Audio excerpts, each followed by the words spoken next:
Oh yeah, can never be far enough apart, eh? 2 meters plus 1.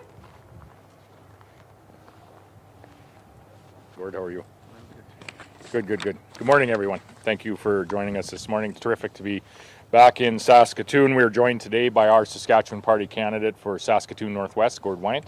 We're also joined today by our Saskatchewan Party candidate for Meadow Lake, Jeremy Harrison. And it's great not only to be back in Saskatoon, but it's great to be back at Q-Line Trucking, a tremendous Saskatchewan success story. And I want to thank Russ and Reg Queering for hosting us here today. We're here this morning to talk about our record, to talk about our plan for a strong economy here in Saskatoon as well as in the province. And there's no better place to talk about a growing economy and the benefits that a growing economy can bring to our communities than right here at Q-Line Trucking. Russ and Reg started this company back in 1994. At that time, they operated mainly just here in the province of Saskatchewan. They had a handful of trucks that were moving grain and moving fertilizer. Today, Q-Line Trucking has 360 trucks on the road. They have terminals across Western Canada and throughout the United States with more than 500 employees employed here, and still headquartered right here in Saskatoon, Saskatchewan. The company serves every one of the province's major industries. It serves the agriculture industry, as we see behind us. It serves the energy industry. It serves the mining industry, the manufacturing industry, the construction industry. So I want to thank everyone who works at Q-Line Transportation and all of the other trucking companies across the province. I want to thank each of you for all that you have been doing to keep our products moving in and out of our province, across the border, and in what you have been doing to keep our economy strong throughout our response to the COVID-19 pandemic. You deserve our great gratitude. As our economy continues to recover, it will be companies like Q-Line that drive that recovery. They will continue to create new jobs and new opportunities for young people in communities right across Saskatchewan. And as our economy recovers and grows, so will the provincial finances. So we can continue to invest in the services that we need to ensure a great quality of life in all of our communities. The role of government is to create the climate for that economic growth so that companies like Q-Line can succeed and grow right here in Saskatchewan.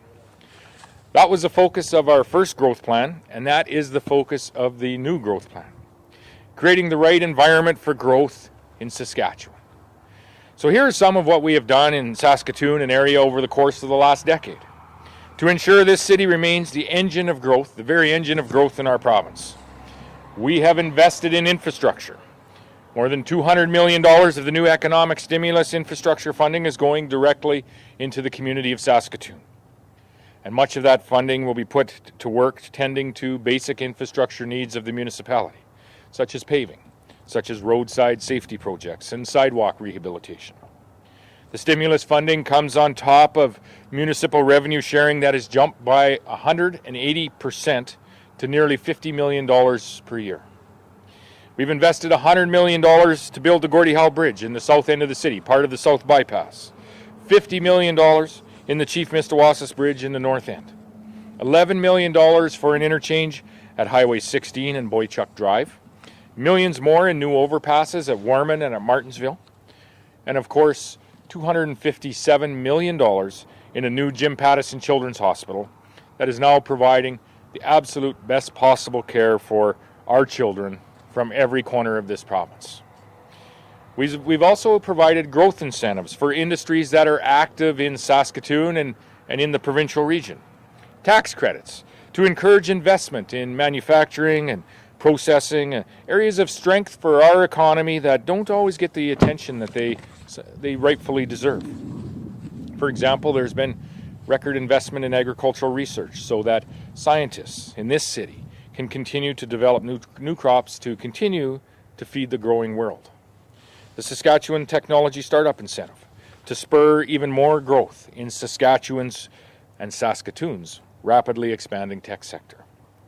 $31 million recently to build Canada's first rare earth processing facility at the Saskatchewan Research Centre right here in Saskatoon. Global demand for rare earth elements, it's skyrocketing. Saskatchewan has commercial grade deposits of rare earth elements, and very soon we will have the capacity to process those deposits, a new industry, most certainly is about to emerge in Canada, and it's about to emerge and center right here in Saskatchewan. Finally, our plan for a oops, I'm losing some papers here. Finally, our plan for a strong recovery will see the provincial budget return to balance by 2024, and we'll see that return to balance without raising taxes. In fact, we're going to cut taxes in Saskatchewan. We'll cut the small business tax. We'll provide a tax credit to reduce the cost of your home renovations of up to $2,100. And we will cut your power bill by 10%. And we will continue to stand up for Saskatchewan families and Saskatchewan businesses, just like Q-Line Transportation, against things like a Trudeau carbon tax. These are clear differences between the Saskatchewan Party and the NDP. Ryan Miley has said that he supports a Trudeau carbon tax, and he will have to raise a number of other taxes to pay for the $4 billion in unaccounted spending that he has in his election platform. The Saskatchewan Party, on the other hand, has a strong record of growth, a plan for a strong recovery, both here in Saskatoon and throughout the rest of this great province. A strong economy, strong communities, and strong families. That's our plan for a strong Saskatoon and a strong Saskatchewan. Thank you very much. I'd be pleased to take any questions if there are any. Mr. Mo, Morgan Majeski from CBC You have Saskatoon. to just speak up wherever you are. Oh, right here. Yeah. My apologies. Sir, the family members of Alan Landry, the gentleman who was found, whose body was not found for 3 days in the Royal University Hospital in Saskatoon, is calling for a public inquiry to be launched into the search and some of the factors that contributed to Mr. Landry's body not being found. If elected, will you commit to launching a public inquiry into the search for Alan Landry at RUH? Well, let me just start with a personal comment on what was a very tragic situation with Mr. Landry and his family, and my condolences to the family, and know that I think many and all people across the province share in their grief and are thinking of them. In saying that on the process of this, there is a process that is in place where the coroner will do his investigation. He'll determine whether or not he will conduct a coroner's inquiry and may recommend a further inquiry beyond that. To my knowledge, I don't know that that's been done. And to comment any further on that at this point in time as a candidate in the election, we've been on the campaign for a number of weeks now and will continue for the foreseeable future here. It would be inappropriate for me to comment beyond that at this time. Sir, you're the leader of the Saskatchewan Party, Absolutely. the incumbent government. I would argue that there's no better person to answer this question at this time. Yeah. Sir, will you commit to a public inquiry into the search of Mr. Landry today? No, I'm not going to argue with you, Morgan. I'm going to answer the question as best as I can. This was a year ago, I'll sir. answer the question as best as I can as a candidate in the election, if you'll allow me to. I've said what the process is. The process is the coroner does do his work. He then will proceed with the coroner's inquiry if he feels that is necessary. We respect that work. It is not. The coroner's work is not part of the immediate government's work. It's not directed by the government. Most certainly, we would respect that work. And during this time of an election campaign, we wouldn't be stepping in. It would be highly inappropriate for any candidate to step in and say that they are going to circumvent that work in any way. Mr. Mo, Yes. Will you suggest to Mr. Wayhill that a coroner's inquest is something that he should consider? This family has been waiting for answers for a year, and so far all they've had is a 50-minute conversation with Russ Laidlaw from the SHA.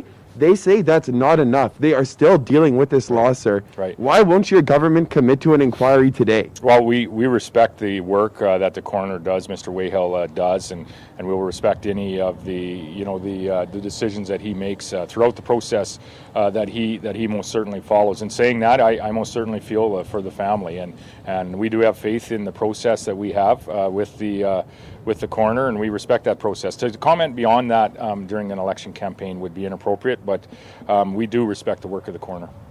Thank you for your time. Yeah, thank you, Morgan. Sir, why won't you participate in the post-secondary student-led town hall that's happening next week? I understand Dustin Duncan is going instead of you. Why won't you participate? You have to just speak up, sorry. There's trucks rolling by here. We're in the industrial area. Can you hear me now? I can hear you Okay, now. perfect. Sir, why won't you participate in the post-secondary student-led town hall that's happening next week? I understand Dustin Duncan is going instead of you. Why won't you go? Well, I've been to a number of debates over the years and invited to many debates throughout this campaign, as have many ministers and many MLAs as well. I think I participated in 2, maybe 4 post-secondary debates during the run-up to the last election in 2016 as Minister of Advanced Education. So we have an invitation to a number of different debates here across the province. We participated in one, the leaders debate earlier this week. I understand that Dustin Duncan is going, and I know that he'll represent the government well, and he will put forward the clear differences between the two parties when it comes to our records of investment in post-secondary education, of which we have a very strong record of investing in this university right here in Saskatoon, as well as the one in Regina, Sask Polytech, most recently with some renovations to their campus in Moose Jaw, as well as our regional colleges that are doing very important work across the province. So the Saskatchewan Party is going to be represented very well at that debate by Dustin Duncan. Sir, I understand that you've participated in previous events, but this is a new event, and these youth want to hear from the potential leader of the province, and while there's a representative going, that's still not you. Why won't you attend next week's event? We have a very, very capable representative going in Dustin Duncan, and as I said, there are a number of invitations to events across this province that we all receive, and that I receive as the leader of the Saskatchewan Party. So unable to attend this particular event, but have attended many across the province throughout this campaign, and we will continue to attend events right up until October the 26th. And I'm wondering why your party feels the need to dictate who will moderate this upcoming event. I'm not aware of that. Your party has told the organizers that Dustin Duncan will not participate unless an experienced moderator who's not a student moderates the event. Seems like so a why fair is request. that? Seems like a fair request. Why is that? I think it would seem like a fair request to have an experienced moderator in any debate. We had a very experienced moderator in the provincial debate the other evening in Molly Thomas, and I think the results of that debate speak for themselves. It was, I think, a very good debate with respectful debate where both parties were able to put their platforms forward for the audience, the people of this province to hear. So I think it's important to have an experienced moderator in a debate like this. So I think that's a good request. I suspect it would be a request that might come from both parties to have an experienced moderator to ensure that those that are in attendance will be able to hear the platform of both of the parties that are attending. That seems like a fair request. And I just wanted to ask you, the NDP leader, Ryan Miley, has been talking a lot about jobs and job numbers this week. And he's talking a lot about jobs that are going to people out of province, contracts that are going out of province. Can you just explain why contracts like the Regina bypass, for example, would go to out-of-province companies? The Regina bypass, Gord, you might want to speak in a little more specificity to the Regina bypass itself. But the Regina bypass most certainly had many people from the province of Saskatchewan employed building that important piece of infrastructure to enhance not only our traffic safety, but to ensure that we can flow our transport traffic in and around our province's capital city.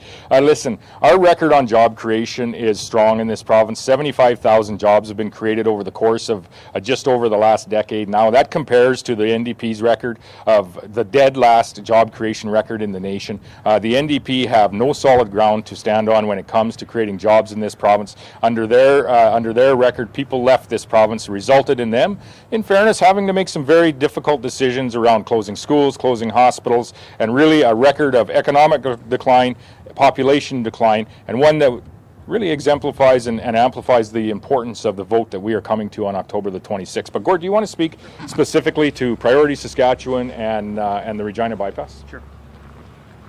Well, thanks very much for the question. The leader of the opposition is entitled to his opinion, but not his facts. So over 70% of the work that was done on the Regina bypass was done by Saskatchewan workers, by Saskatchewan companies. Broda Construction, for example, out of Prince Albert, did the majority of the earth moving.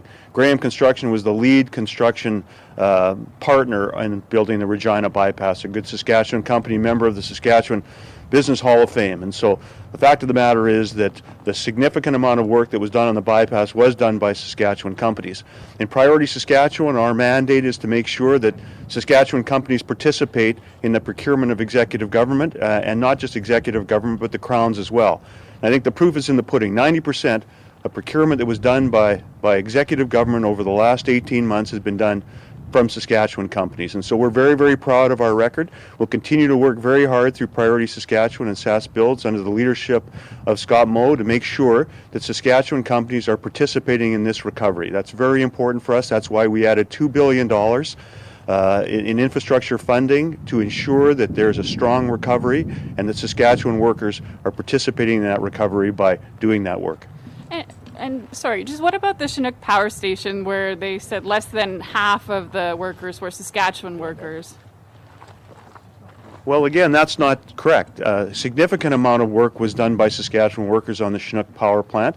There's a number of things, of course, that can't be procured in Saskatchewan that need to be procured from outside Saskatchewan, and those were procured from outside Saskatchewan. But there was a significant amount of Saskatchewan workers that participated in that plant. We're proceeding with the construction of a new plant down in Moose Jaw, and we're very confident that the vast majority of work that will be done on that plant will be done by Saskatchewan residents, again, by Saskatchewan workers and Saskatchewan companies, and again, that's the mandate of Priority Saskatchewan, to make sure that Saskatchewan workers are engaged in the contracts that executive government issues, not just through executive government, but through the crowns as well. I'll just point out another example that we have, a very visual example sitting right beside us, but on to my right is a corn planter that's built right here in Saskatoon, Saskatchewan. Not a lot of corn has been planted over the course of the last number of decades in Saskatchewan, although there is a little bit now due to some of the crop breeding that has been happening, and the U of S has been, the crop science division at the U of S has been part of that collaboration over the years. But we have a corn planter here that is built in Saskatoon, then put on a trailer over here that is built by a Saskatchewan company, then put behind a truck from a trucking company of a Saskatchewan company and hauled down to the Midwest. We are creating jobs right here in Saskatoon by a Saskatchewan, what originated as a Saskatchewan-owned company, now a company, a global company in CNH, building corn planters here in Saskatoon, manufactured goods that are then being shipped by Saskatchewan companies across the Midwestern U.S. We most certainly are creating jobs in the private sector and in the public sector infrastructure investments here in the province, and it's a record we're very proud of. It's a record that this province hasn't always had. Bill. Yeah, I'm curious how closely you're watching the U.S. election. You're probably aware the polls are suggesting that a Biden presidency is likely at this stage. Are you concerned about that? He's, very big into shifting to renewable energy production. Right. Would you rather see Trump get elected? Oh, the shift to renewables is something that is occurring across North America and around the world. It needs to happen in an orderly fashion. It needs to happen as soon as it can. And Saskatchewan, in many ways, when it comes to the innovation in shifting to lower emission technology, is leading the way. The concern I would have with a Biden victory would be the comments that have been made around the KXL project in particular, a very important project for ensuring that Western Canadian energy can get down into the Gulf Coast and ultimately to global markets, as we seem to have the inability to build that type of infrastructure across this nation to service not only Canadian markets, but also to put Canadian people to work in eastern portions of this nation at the refineries in New Brunswick and even in Quebec. So some concern around that type of not only nation-building infrastructure, but continental infrastructure that would enhance our continental economy and the competitiveness of the North American economy. That would be very concerning, and I don't know that it would be in the best interest of the U.S. to back up that type of project with so many jobs that are now tied to it directly with the construction, as well as to the opportunities that it would lead to. So that would be one concern that I would have with a Biden victory. But I would expect that our Prime Minister, should that occur, would advocate on behalf of the Western Canadian energy industry, and more specifically the Western Canadian workers in that industry. I expect that our Prime Minister, Deputy Prime Minister, all of those involved would advocate vigorously with a Biden administration to ensure that they see the importance of that type of infrastructure. Well, what would you do as a re-elected premier? Oh, we'd be using our contacts as well across the U.S. We've been down to the National Governors Association meeting in Washington, D.C. I believe the last 2 years. Last year we went down as a contingent of the Council of Federation. We have been in touch up until we were into this campaign mode. We have been in touch with governors across the Midwest U.S. on the Keystone route, as well as governors in other areas of the nation as well. We have a good relationship with many of our colleagues at our level. This is how we engaged through the Council of Federation table as well as the national governments when it came to ratifying, first of all, agreeing on and then ratifying the North American Free Trade Agreement update, or the CUSMA or USMCA, whatever you'd like to, whatever terminology you'd like to use. This is also the effort we used, the national government speaking, but also the premiers from the Council of Federation speaking with senators, with governors, but also with House representatives, advocating for some of the challenges that we were facing under Section 232 with steel and aluminum tariffs, and the potential, very much concerning to Saskatchewan, the potential conversation around using Section 232 when it comes to uranium imports into the U.S. So we have the contacts in the U.S. and we will be using them. If we have the honor of forming government on October the 26th, we'll be using those contacts to advocate on behalf of Saskatchewan residents and Saskatchewan jobs. You've been speaking today about the support you've shown for projects in Saskatoon and that sort of thing. I'm sure you're aware that one of the projects that's probably going to be talked about at the municipal level over the next 4 years is a downtown arena. Would you be involved in helping to finance that in a similar way to the government helping Mosaic Stadium in Regina? Yeah, we have various programs that we have financed different recreational infrastructure in various communities. I think of the arena in Moose Jaw, yes, the Mosaic Stadium in Regina, as well as a recreational center, not the arenas, but the recreational center in Prince Albert more recently. I believe Melville was part of the conversation in years gone by. So there is federal, provincial, municipal programs that are in place that municipalities can look at, but we're always open to the discussion around how the province can support not just economic activity, but support the quality of life that we have in our communities across the province. So, when that discussion comes, and it would be a municipally or locally led discussion on location and what that type of infrastructure would look like, the province is always willing to have those conversations with our municipalities and use existing programs, but always have the conversation around how we can make our communities a better place to live. Thanks, everyone. I just had two. Oh yeah. Hi, Mr. Moe. How are you doing? I'm good. How are you? I'm doing just fantastic. It's a beautiful fall morning. I'm wondering about whether you're aware of delays or cancellations for surgeries in Saskatoon, or if you're concerned about any sort of backlogs. No, I would say that I am concerned about some of the lineups, the waiting times that we have for not only surgeries but diagnostics here in the province. And this is not an exclusively Saskatchewan challenge. This is something that we did discuss on our Council of Federation calls and our calls with the Prime Minister and Deputy Prime Minister on the wait times that we are going to have across this nation due to COVID-19 having an impact on our surgical capacity, but also our diagnostic capacity. So what we have done is last year we put $10 million into a surgical initiative to increase our surgical capacity in the budget that we had put forward, the first budget post-COVID pandemic in the nation of Canada. We had added to that another $20 million to ensure that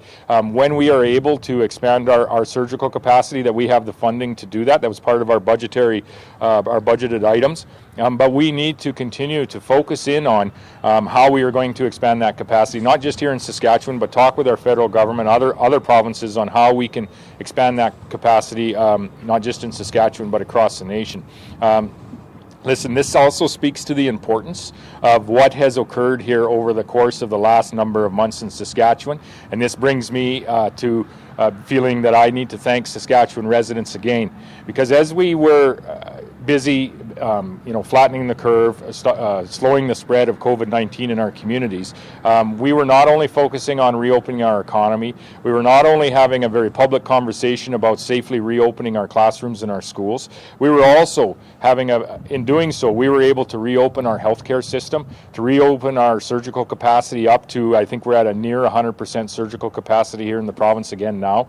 I think we are at 100% capacity on our diagnostics, and that's only possible because of what Saskatchewan people have done in really slowing the spread of COVID-19 here in the province. And we are below the national averages when it comes to daily case rates, total case rates, as well as the most important number, which is fatalities. So there's going to be some work to do post-October the 26th for whoever has the honor of forming government in this province. There's going to be some work to do across the nation on regrouping and enhancing our surgical capacity, because this is one of the effects of COVID-19, is ensuring that our healthcare system is up and servicing the broader population in the way that we expect.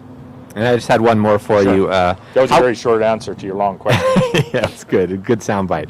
How confident are you in the Pillars for Life program, and why not have a legislated suicide strategy? Well, there is no other area that does have a legislated suicide strategy in the nation. I believe none of it is looking at it. The federal government in 2014 did introduce a piece of legislation that very much mirrors what was introduced in the House by the opposition in Regina, where there's some statistics that are reported, and I believe it's every second year there's some reporting that occurs. So much of the statistics and things that are being asked for in the piece of private members legislation that was introduced are occurring across the nation. So we don't believe you need legislation to work with our partners on something as important as suicide.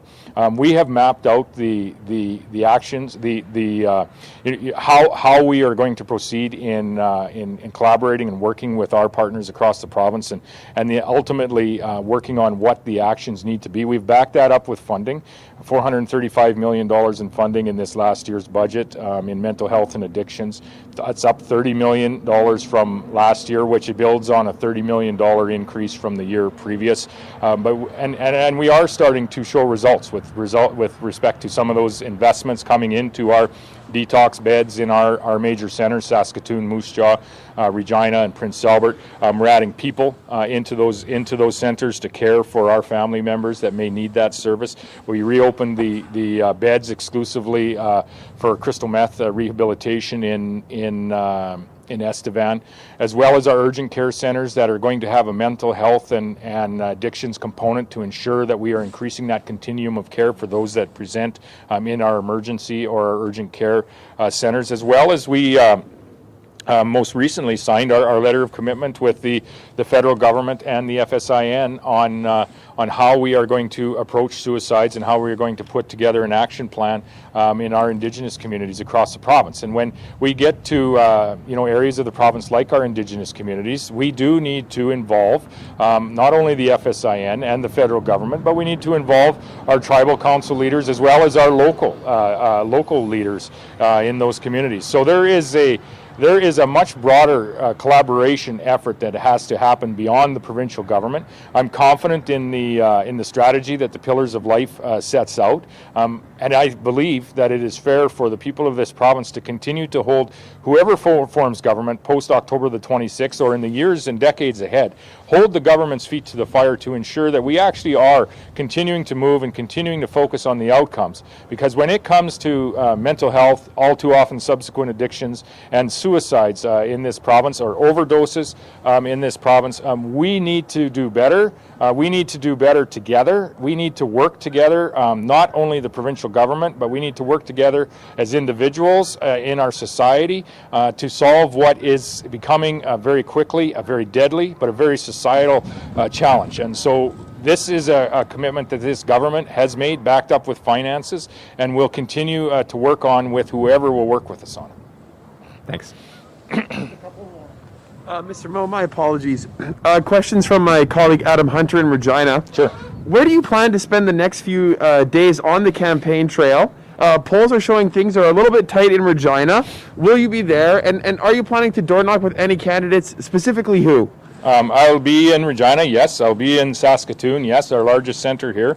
I will be in a number of other communities across the province. Listen, we are campaigning in 61 constituencies right across this great province. I'm going to be in a number of those communities over the course of the last week, leading up to and right up till I vote on October the 26th in my home community of Shelburne.